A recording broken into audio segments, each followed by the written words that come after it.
desafios da vida moderna hoje em cidades de qualquer tamanho é a segurança pública. E em Ponta Grossa, esse desafio cai muito nas mãos do nosso secretário municipal da área, o Ari Lovato, que mais uma vez eu tenho o prazer de receber no programa. Ari, seja muito bem-vindo. Muito obrigado, Ana. É um prazer aí. A conversa segurança pública acontece todos os dias. Então, mais uma vez, vamos bater um papinho sobre isso e mostrar o trabalho que a gente tem feito. E não falta assunto, né, Ari? Esses dias eu entrevistei o Celso Santana, né, o novo presidente da Autarquia de Trânsito, e estava brincando com ele que, no caso dele, como presidente da autarquia, provavelmente em muitos cruzamentos da cidade, muita gente lembra, não só dele, como da mãe dele, assim como lembra da mãe do árbitro de futebol, né? Mas ele tem feito um belo trabalho. O Celso tem feito um belo trabalho em pouco tempo que ele está aí.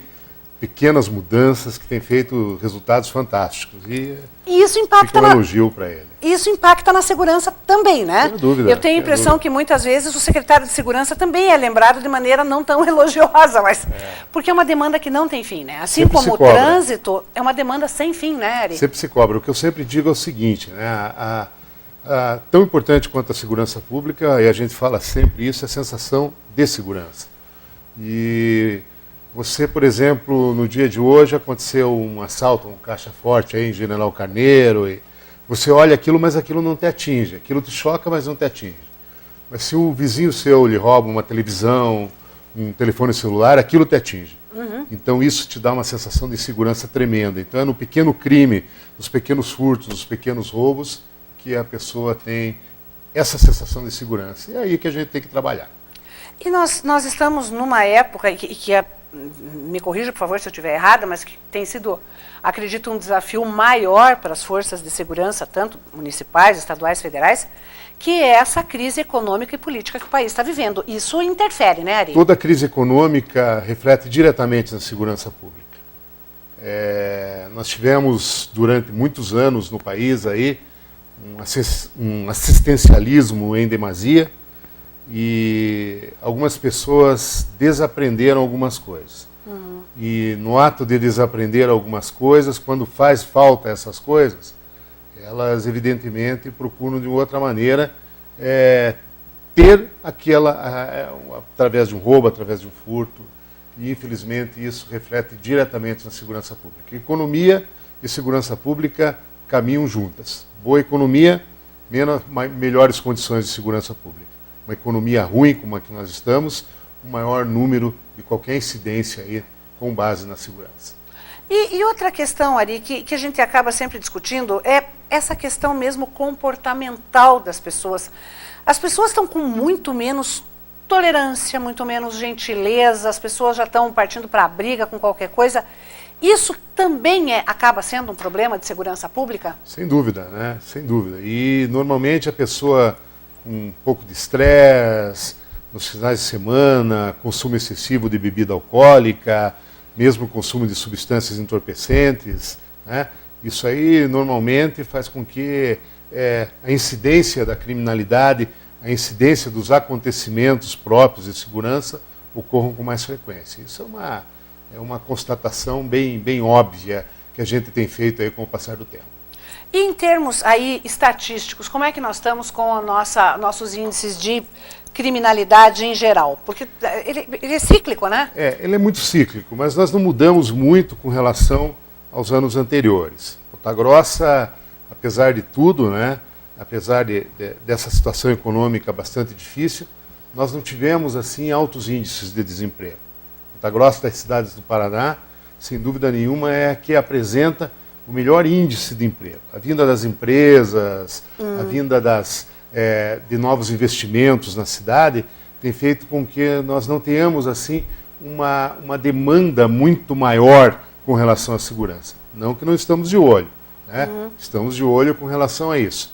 Obviamente que nós tivemos uma pequena incidência a mais, principalmente dos pequenos furtos, roubos, pequenos furtos, isso devido ao assunto que nós discutimos agora recentemente, que é essa crise econômica. Mas não tivemos assim uma diferença tão substancial e tão significativa. É porque uma época um grande problema da segurança era, por exemplo, o furto de veículos. Isso, pelo que a gente acompanha pela imprensa, diminuiu mesmo, que tem menos notícias, ou deixou de ser notícia? Eu acho o seguinte, os furtos de veículos até haviam diminuído bastante, principalmente em 2013 e 2014. No ano de 2015 nós começamos a ter um pouquinho de elevação do número de furtos de veículos, e o ano de 2016, infelizmente, dos últimos 4 anos, foi o ano que mais teve furtos de veículos, né? Mas normalmente esses furtos são furtos de uso, isso é muito característico aqui em Ponta Grossa, não são aqueles carros que as pessoas usam para desviar para algum lugar, ou usam para fazer um assalto, ou alguma coisa, são normalmente furtos de uso, então ela usa um dia, 2 dias, usa uma noite e abandona os carros. Então isso tem acontecido bastante, principalmente com aqueles carros que hoje não tem rastreadores, que são carros assim um pouco mais simples. Então isso tem acontecido bastante na cidade, são os furtos de uso. Então é uma coisa mais frequente aí em 2016, nesse primeiro semestre. E isso que você falou com relação aos carros é uma coisa que a gente observa sempre, em qualquer circunstância, né? Que quanto mais fácil for o objeto, mais suscetível ele está de um furto. Quer dizer, uma casa entre o portão aberto ou fechado, com cachorro sem cachorro, com grade sem grade, né? Sem dúvida, né? A diferença, né, pro nosso telespectador aí entender, né, o furto qualificado é aquele furto que ocorre a necessidade que se faça alguma coisa para que se produza o furto. Por exemplo, né, se eu tenho aqui uma joia e eu pego ela aqui de cima, isso é um furto simples. Se eu abro uma gaveta para pegar uma joia, eu qualifiquei o furto. Então, nas casas, nos carros, é a mesma coisa. Então, aquela invasão mais simples, né? Aquele portão mal fechado, aquela porta mal fechada, aquela janela aberta. A falta um pouquinho de cuidado também ajuda bastante para que aumente esse número de criminalidade. A ocasião faz o ladrão, né? Esse ditado muito velho. Então, com relação à nossa cidade, não é diferente, né? Então, nós temos muito esse tipo de situação.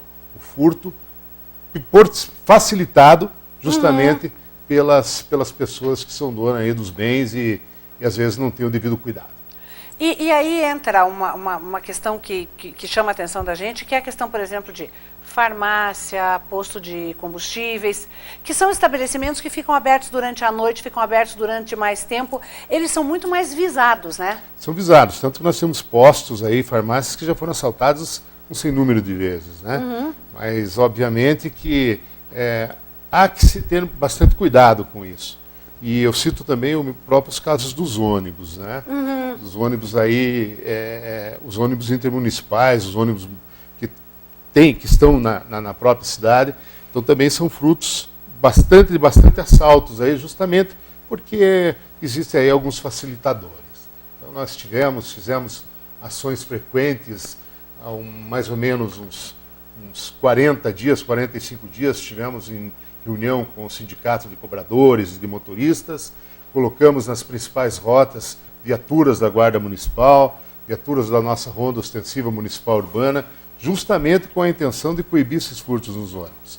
Então, tivemos nas primeiras semanas uma redução praticamente a zero desses furtos e agora recomeçou novamente. Então, mesmo ontem nós pegamos um ladrão de ônibus aí, e um pretenso ladrão de ônibus, e que já foi preso, já foi qualificado aí, e era bem famoso pelos furtos, foi reconhecido por motoristas, por cobradores, por passageiros, e são ações pontuais da Guarda Municipal, da Secretaria de Segurança, em conjunto com a Polícia Militar, Polícia Civil, as demais polícias, para que a gente consiga alguns resultados mais positivos e dê um pouquinho mais de segurança para a população.